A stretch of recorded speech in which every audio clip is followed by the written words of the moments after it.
My dad was a teacher, and many summers he'd bring home an incubator. He's a science teacher. Sometimes he's a science teacher, sometimes he's a FIA teacher. That's before we licensed people.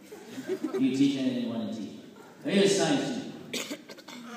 We had a duck incubator, duck eggs in our garage. We watched the little ducks hatch and they're eating everything. And when they could be on their own, we put them out in this little open pen in the backyard. One time we had these nice fuzzy little ducklings, and we were watching them, and I remember my mom said, well, shouldn't we put a cover on the top of the cage? And my dad said, no, they can't get out. No, but wiener dogs can get in. So we went in to eat lunch, and we went back out after lunch to play with the little ducklings. Just in time to see wiener dog Nipper polishing off the last four ducklings. He ate all the ducklings. And the other story that goes with this next lesson I have for you is our neighbor at one time had made a turkey, fresh turkey. She was having company. She left it out in the garage to cool on a kind of raised table right next to her 3 steps that went into her house. All of a sudden we heard this commotion out in the front yard. And here comes our neighbor, chasing Nipper across the front yard. Nipper's waddling with a full belly of turkey. He had climbed up onto the top step, jumped on, ate the turkey right out of the roaster, polished off 3/4 of the turkey before our neighbor had seen him and chased him out of the garage across our front yard, cussing the whole way across there and calling him everything. And then my mom, she's yelling at my mom, and my mom blamed it on us because we didn't tie the dog or something. And it was a bad situation. From these 2 stories, the lesson for you as students is be opportunistic. Okay, those are 2 great opportunities for Nipper to get a free meal. Poultry meal, ducks and turkey. Be opportunistic. Look for opportunities to take advantage of. I'm not telling you to steal turkey, okay? But look for opportunities. Work hard for what you want. It was not easy for a 15 to 20 pound wiener dog with legs about that long to climb up on that thing to get that turkey. You got to work hard for that. And you may have heard the quote, luck is where hard work and opportunity are. And I think that's a good quote to remember. The secondary lesson from that is, keep in mind everything in moderation. Don't overdo it. When a 15-pound wiener dog eats a 12-pound turkey, that's overdoing it. And after he got chased across the front yard, he deposited the turkey in the driveway. A retching wiener dog. And we were getting sore at by the neighbor at the same time. That's not a good day. So everything in moderation. Don't overdo it. Don't take advantage of things, but look for opportunities. A couple other fond memories of Nipper. When any one of us kids was homesick from school, or home from school because we were acting sick, and we were laying on the couch, you could believe that Nipper would be right there by you. He'd climb up on the couch, if you had a blanket over you, he'd climb around in the blanket, and then he'd just get friendly. He lost that aggressiveness somewhere. And it was comforting. And it was probably the only reason he was there because it was warm. But, and that's just a simple little lesson. That's one thing that I remember about that dog. And the story there is, care for other people. Notice when somebody needs some help. And again, take advantage of the situation to show your care and concern. Now, granted, I'm not big on animal emotions. I don't think that's really what Nipper was doing. Oh, there's somebody that needs some help. But it's the example that I'm sharing with you. And the other lesson from that story, that little dog laying there comforting somebody who was sick, is that it's not always what you say. Because as great as Nipper was, he couldn't talk. Okay? But many times, actually, it's not what you say, it's just being there. And it's just showing concern and being close to someone. I think that's important to remember.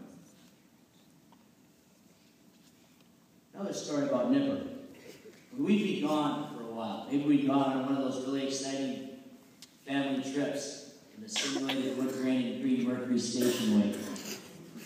We've been gone for 3 or 4 hours. Maybe we've gone for the weekend and somebody had taken care of Nipper. When we got home, Nipper would go just completely crazy. He'd run around the dining room table, do laps until he was exhausted, jump up and down, he'd get his back legs spinning around, barking, and just so happy to see us. If happy is an emotion that animals can display. And he would just be beside himself with excitement to see his family come home.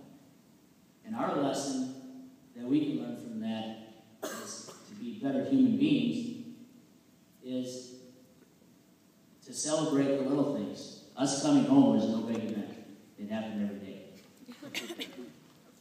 But for that minute, he was running around like it was the best event of ever.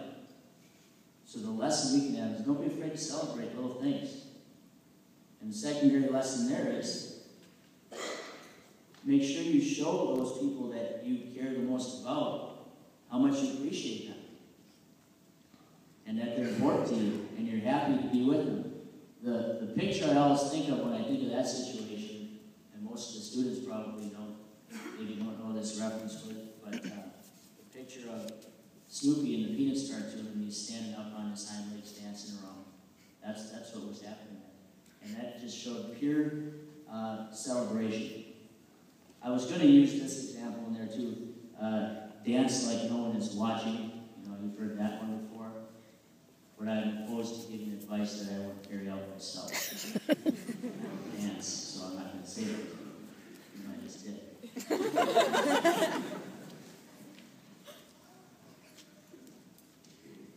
And then the last story, because I told Brian he was asking to keep this short. And don't think this is going to be some like Marley and Me emotional ending here.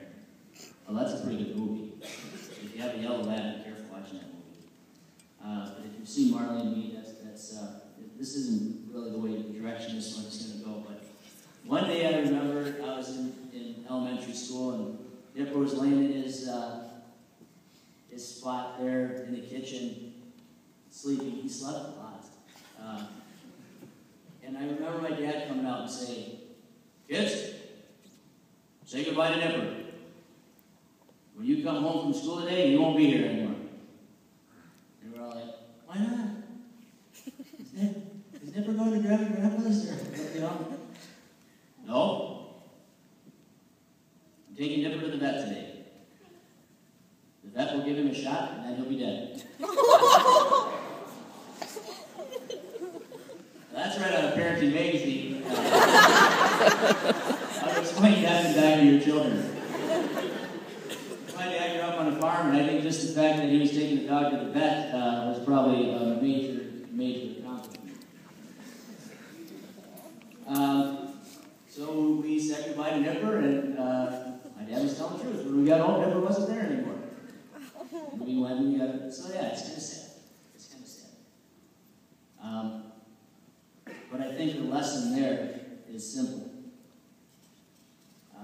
And I included a quote from one of my favorite books, Tuesdays with Maury. And if you haven't had a chance to read it, I'd recommend it strongly. And the quote is, "Don't let go too soon, but don't hang on too long. Find a balance." And I think that quote probably applies pretty good to our seniors that are here today. As you end your high school career at Brilliant, you've got about, I think, 12 days left or whatever, it's in the hallway. Now, don't hang on too long, but definitely don't let go of Brilliant High School too soon. But then when it's time to move on, have fond memories of Brilliant and move on.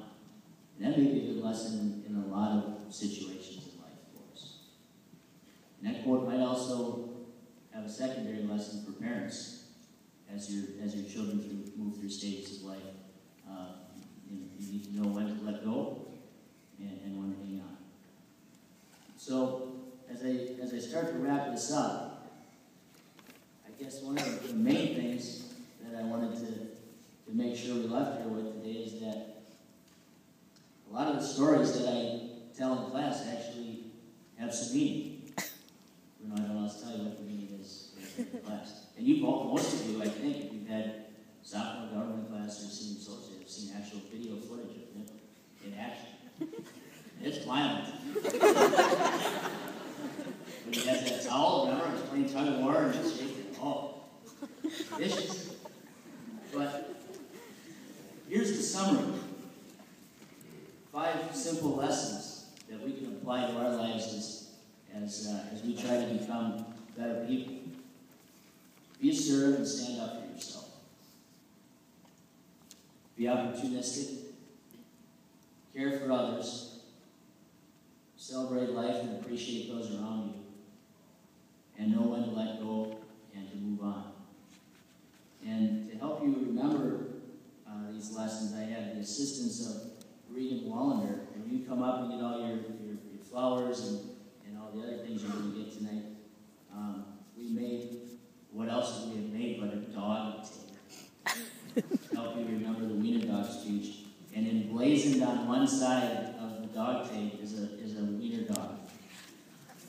Regan found that. And then on the back is your Brilliant High School National Honor Society symbol. So I appreciate Regan helping with that. And each one of you is going to get those when you come up to. But I'm taking the actual Wiener Dog with me. I